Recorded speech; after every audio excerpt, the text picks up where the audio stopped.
தற்போதைய அண்மை செய்தியை பார்த்துக் கொண்டிருக்கிறோம். தஞ்சை பட்டுக்கோட்டை அருகே அங்கீகாரம் இல்லாத சிபிஎஸ்இ பள்ளி விவகாரத்தில் திடீர் திருப்பம் எழுந்திருக்கிறது. நடுவிக்காடு பிரைம் பள்ளியைச் சேர்ந்த மாணவர்கள் 19 பேர் விவகாரத்தில் திருப்பம் ஏற்பட்டிருக்கிறது. அவர்கள் மாநில பாடப்பிரிவில் தற்போது தேர்வு எழுதி வருகிறார்கள். கூடுதல் விவரங்களோடு இணைகிறார் செய்தியாளர் குருநாதன். குரு, விவரங்களை பதிவு செய்யலாம்.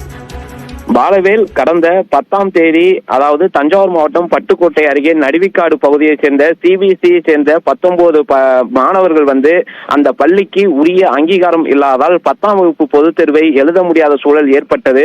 இதனடுத்து அவர்கள் கடந்த 10ஆம் தேதி மாவட்ட ஆட்சியர் அலுவலகத்தில் தொடர்ந்து மாணவர்கள் இந்த ஆண்டு தேர்வு எழுத வேண்டும் என அன்று நாள் முழுவதும் போராட்டத்தில் ஈடுபட்டனர்.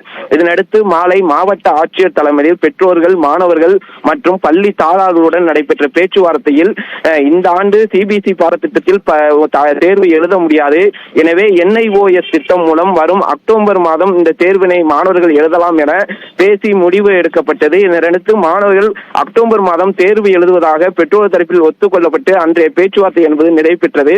ஆனால் இந்த பேச்சுவார்த்தையில் திடீர் திருப்பமாக 19 மாணவர்களின் எதிர்காலம் கருதி நடப்பாண்டு மாநில பாடத்திட்டத்திலே அவர்கள் தேர்வு எழுத உள்ளனர். அதாவது சிபிஎஸ்இ பாடத்திட்டம் இல்லாமல் மாநில பாடத்திட்டமான ஸ்டேட் போர்டில் அவர்கள் 10ஆம் வகுப்பு தேர்வை எழுத உள்ளதற்காக மேல்நிலை பள்ளியில் இந்த 1 மாத காலம் சிறப்பு வகுப்புகள் எடுக்கப்பட்டு தேர்விற்கு மாணவர்கள் தயார் செய்யப்பட்டு இந்த 19 மாணவர்களும் மாநில பாடத்திட்டத்தில் எழுத உள்ளதாக அதாவது முதன்மை கல்வி அலுவலர் அண்ணாதுரை நமக்கு தெரிவித்துள்ளார். இதன் மூலம் சிபிஎஸ்இலிருந்து இந்த 19 மாணவர்களும் தேர்வு எழுதாமல் மாநில பாடத்திட்டத்தில் அவர்கள் தேர்வு எழுத உள்ளனர். பாலவேல்,